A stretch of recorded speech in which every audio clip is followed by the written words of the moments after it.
അതായത് നീലക്കുയിലും എന്ന് പറയാം, എല്ലാവരും അങ്ങ് നീലക്കുയിലിനെ കുറ്റം പറയുന്നുണ്ട്. പോരാത്തതിന് ഓൺലൈൻ മീഡിയക്കാർ വട്ടം കൂടി നിന്ന് സാബുമോൻ്റെ ഒരു വീഡിയോ എടുക്കുക. അപ്പോൾ സാബുമോൻ്റെ വീഡിയോ എടുത്തപ്പോൾ സാബുമോൻ തിരിച്ച് ഇവരുടെ വീഡിയോ എടുത്തപ്പോൾ ഇവന്മാർ മുഖം പൊത്തുന്നു, പമ്മിക്കളിക്കുന്നു. ഇവർക്ക് ഇവരുടെ മുഖം കാണിച്ചാൽ എന്താ കുഴപ്പം? ഇങ്ങനെ നിൽക്കുക പൊത്തി പിടിച്ചോണ്ട്.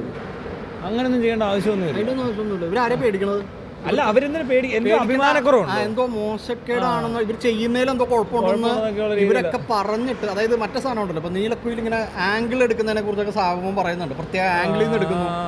ഇത് മറ്റേ ആറട്ടെണ്ണം പറഞ്ഞ പോലെ ഇവിടെ എല്ലാവർക്കും സെക്ഷലി ഫ്രസ്ട്രേറ്റഡ് ആണ്, ഇവിടെ എല്ലാവർക്കും ഇതാ വേണ്ടത്. അങ്ങനെയുള്ള വീഡിയോസിന് ഭയങ്കരമായിട്ടുള്ള വ്യൂസും റവന്യൂ ജനറേറ്റ് ആവുന്ന സ്ഥലമാണ്. അപ്പൊ സ്വാഭാവികമായിട്ടും അങ്ങനെ തന്നെ വീഡിയോ എടുക്കാനല്ലേ സാധ്യത കൂടുതൽ. ആരങ്ങനെ അല്ലാതെ എടുക്കുന്നത്? അതാത് ദിവസത്തെ കണ്ടന്റ് അനുസരിച്ചാണ് ആളുകൾ സാധനങ്ങൾ എടുക്കുന്നത്. ഇവിടെ സ്ഥിരമായിട്ട് ഓടുന്ന ഒറ്റ കണ്ടന്റേ ഉള്ളൂ, അതിതാണ്.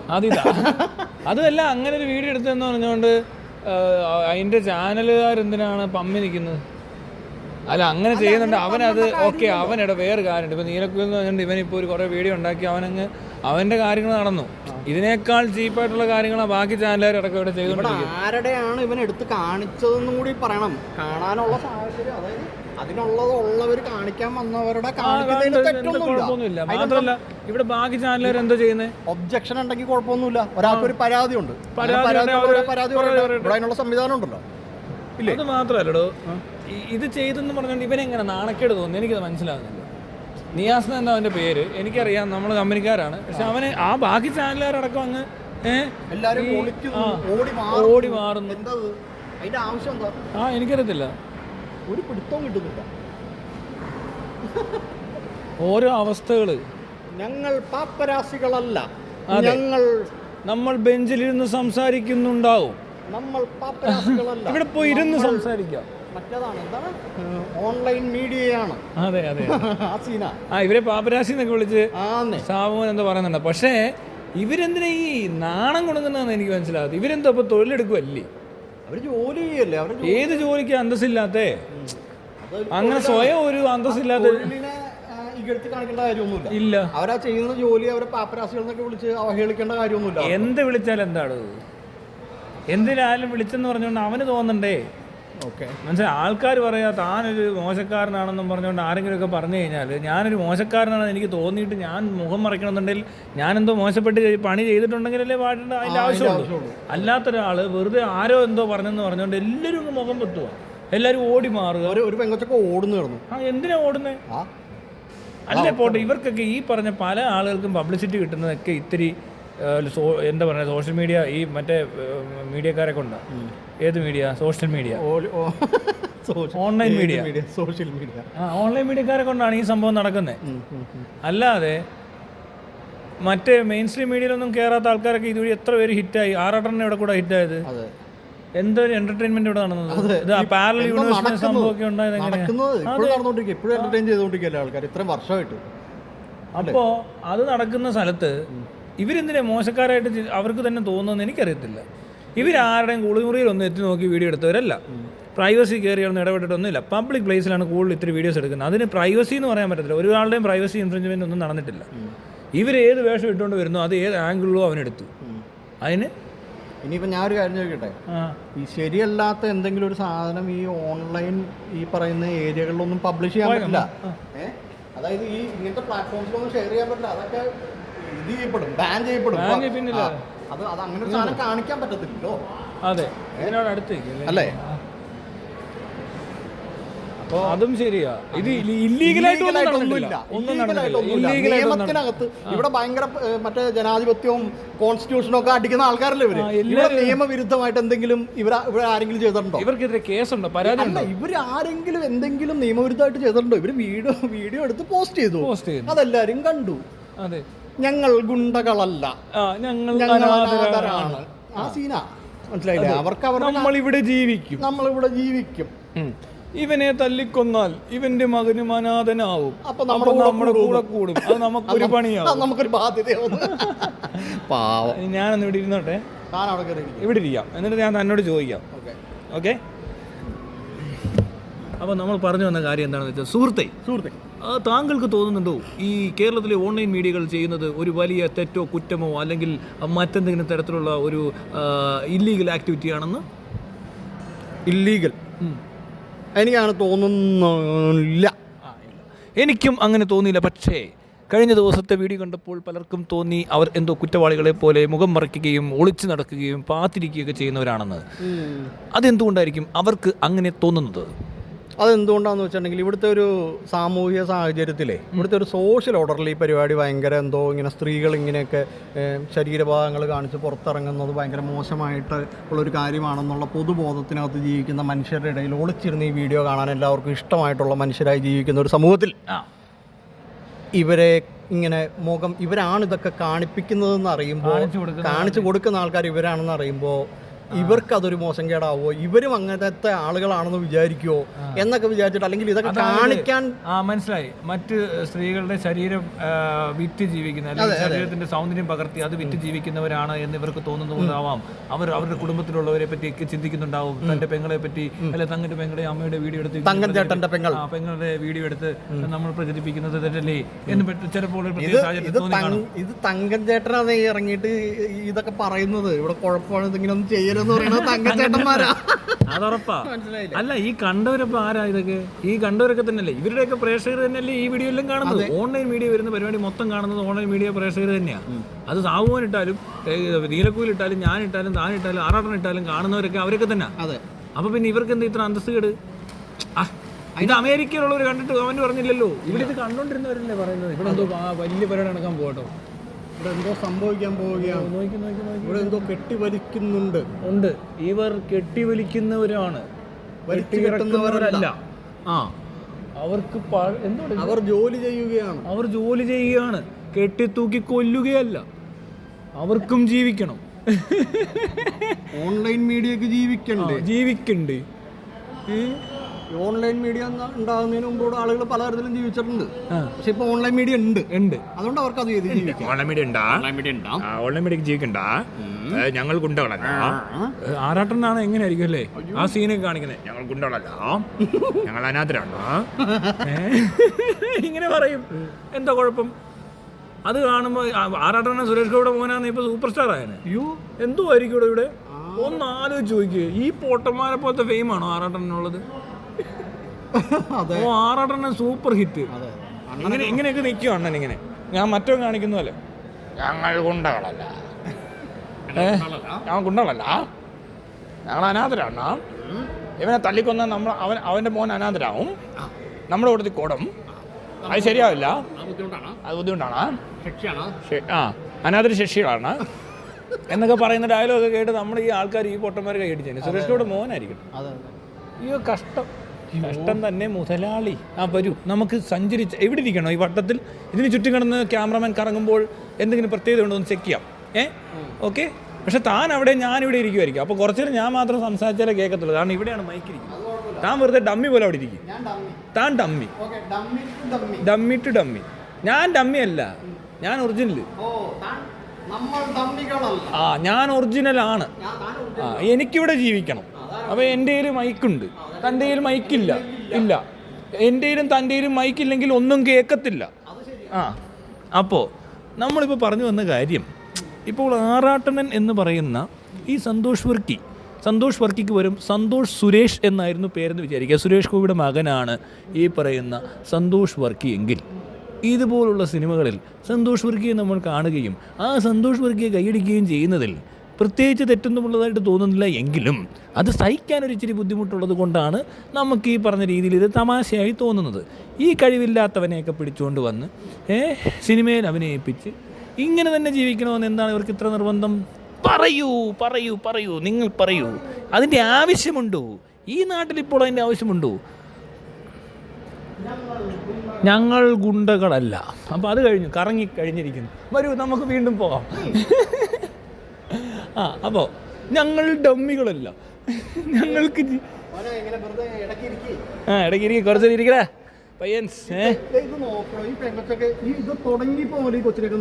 പക്ഷെ നല്ല പാൻ്റ് അല്ലേ? പെണ്ണാണോ ഇത്? പോടും. പെണ്ണ കൈ കണ്ടാ അറിയാം പെണ്ണല്ലേ. ഇത് കൊള്ളാം കേട്ടോ, സാധനം കൊള്ളാം.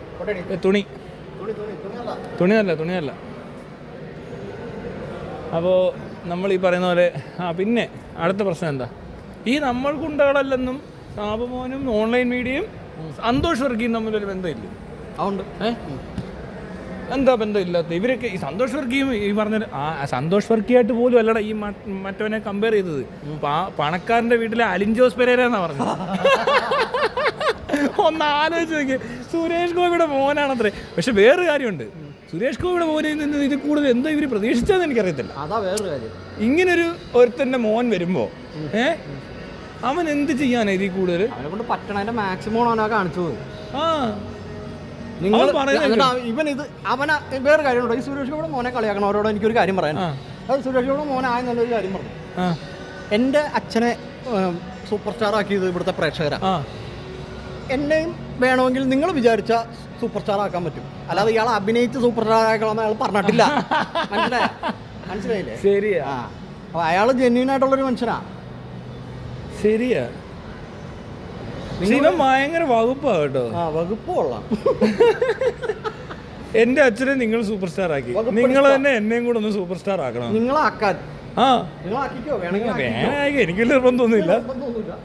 പിന്നെ എടാ ഇതുവഴി ഇറങ്ങാമെങ്കിലേ അല്ല നമുക്ക് സ്റ്റെയർ കേസ് ഇറങ്ങാം. ഇയാൾ എസ്കലേറ്റർ വരുന്നു. ക്യാമറമാൻ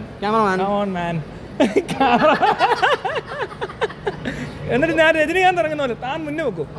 അല്ല വേണ്ട, നമുക്ക് രണ്ടുപേർക്ക്. താൻ ആരാ? താൻ ലാലേട്ടൻ, ഞാൻ രജനികാന്ത്. രജനികാന്ത് എന്ന് പറയുമ്പോൾ ഇങ്ങനെ നിൽക്കും.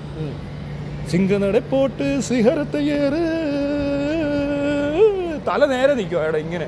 അയ്യോ വീണ തീർന്ന്. അതെന്താ അത്? ഇതെന്താ ഇങ്ങനെ? അതൊന്നും രജനിയുടെ ഇത് സീൻ വേറെയാ, മനസ്സിലായോ? തല നേരെ ഇങ്ങനെ വെക്കും. അയ്യോ എന്തോ പാടല്ലേ. എനിക്ക് തോന്നുന്നു അയാളെ തൂക്കിയിട്ടിട്ടുണ്ടാവും. എല്ലാം മറിഞ്ഞെങ്ങാനും വീണ തീർന്നേനെ. മതി മതി മതി മതി. ക്യാരക്ടർ കയറി കഴിഞ്ഞാൽ പിന്നല്ലേ തോളിങ്ങോട്ട് കിട്ടുന്നു. ഇത്രയും നേരം ചരിഞ്ഞു കിടന്നിട്ടല്ലേ ഒരു കുഴപ്പമില്ല.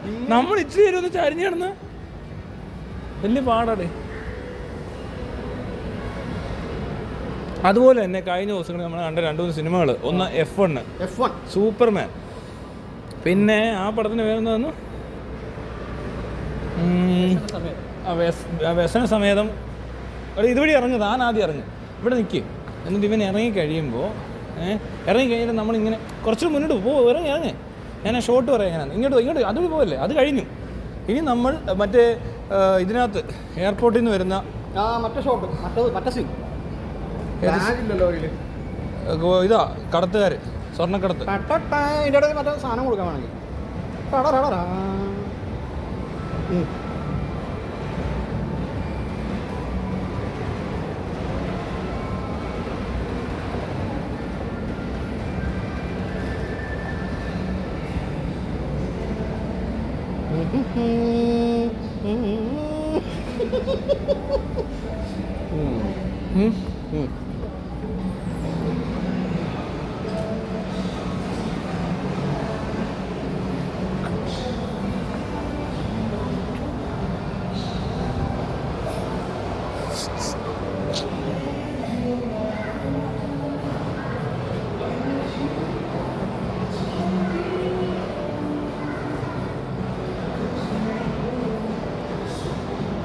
എന്തെങ്കിലും പറയാം. കഴിഞ്ഞ് ആക്ടിങ് കഴിഞ്ഞ് ക്യാരക്ടർ വിട്ടേക്ക്. ഇതിന് നടുക്കിടുന്ന് ഡാൻസൊക്കെ കളിച്ചിട്ട് പോയാലോ? പാട്ടൊക്കെ എൻ്റെ ഡാൻസ് വേണമെങ്കിൽ ഇവിടെ ഇങ്ങനെ എടാ വേറെ സാധനമുണ്ട്. അത് വേണ്ട. അത് ശരി, അത് മോശം. അങ്ങനെ ചെയ്യല്ലേ. എപ്പോഴും നമ്മളെപ്പോഴും ഇങ്ങനെ ആ ഒരു മനുഷ്യന് അവിടെ എത്ര പാവമാണോ അവിടെ. ഈ ബൈക്കിൽ കയറി ഇരുന്നൊരു വീഡിയോ ഷൂട്ട് ചെയ്താലോ?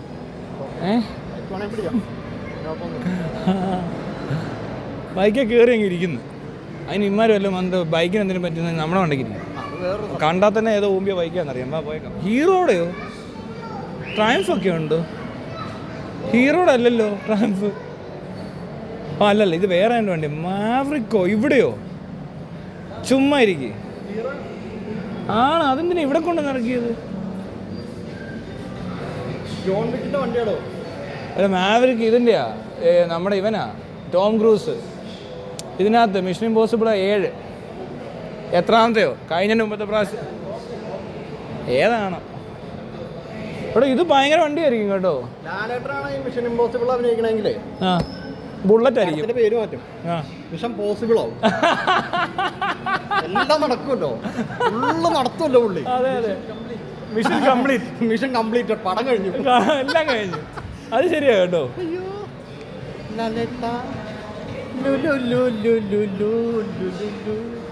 അങ്ങനെ ഞങ്ങൾ വരികയാണ്. ഞങ്ങൾ പോവുകയാണ്. ഞങ്ങൾക്ക് പോകണ്ടേ? ഞങ്ങൾക്ക് വീടുണ്ട്, ഞങ്ങൾക്ക് വീട്ടിൽ പോകണം. അപ്പോൾ ഇതിപ്പോൾ ഇങ്ങനെ നടന്ന് നമ്മൾ ഇങ്ങനെ നടന്നോണ്ടല്ലോ, ലാസ്റ്റ് നമ്മൾ എവിടെ എത്തുമെന്ന് അറിയോ? നമുക്ക് ഇടക്കൊച്ചി വഴി പോകണമെങ്കിലേ നമുക്ക് അവിടെ അളിഞ്ഞോസ് പെരേരയുടെ അടുത്ത് കയറിയിട്ട്. അല്ല, എന്തൊക്കെ പറഞ്ഞാലുണ്ടല്ലോ ഒരു കാര്യമുണ്ട്. ഇങ്ങനൊരു വ്ളോഗ് തൽക്കാലം ആരെ കൊണ്ടും പറ്റിയിട്ടില്ല. അങ്ങനെ ഒരു പ്രത്യേകത ഈ പരിപാടിക്കുണ്ട്. ഇനിയും ഇതുപോലുള്ള പരിപാടികൾ നിങ്ങൾക്ക് കാണാൻ താല്പര്യമുണ്ടെങ്കിൽ ഇതേപോലുള്ള അന്തരീക്ഷം മലിനീകരണമായി ഞങ്ങൾ വീണ്ടും വരുന്നതായിരിക്കും. തൽക്കാലം വേണം ഇതുകൂടെ ഇറങ്ങി കഴിഞ്ഞ് നിർത്താം. താൻ ആദ്യം പൊക്കും, നീ go and we go. We will come. Okay, ഇനി മറ്റേത്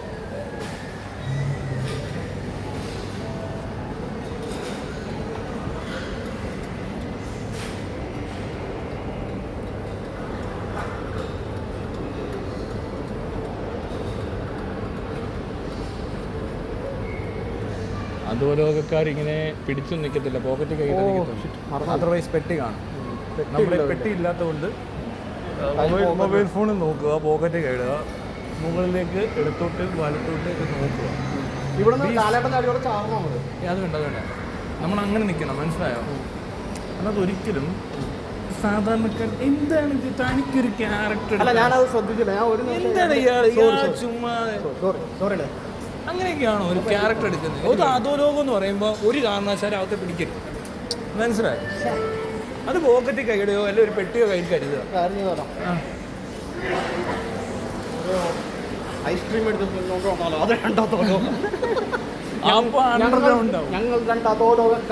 ഞങ്ങൾ അധോലോകമാണ്, നിങ്ങൾ ഗുണ്ടകളല്ല. എടേ വണ്ടി എവിടെ ഇട്ടേക്കുന്നത്? വണ്ടി ഇവിടെ അവിടെ ദാണ്ട് കിടക്കുന്നു. മതി, നമ്മൾ പോവുകയാണ്. അപ്പോൾ bye bye, good night, see U.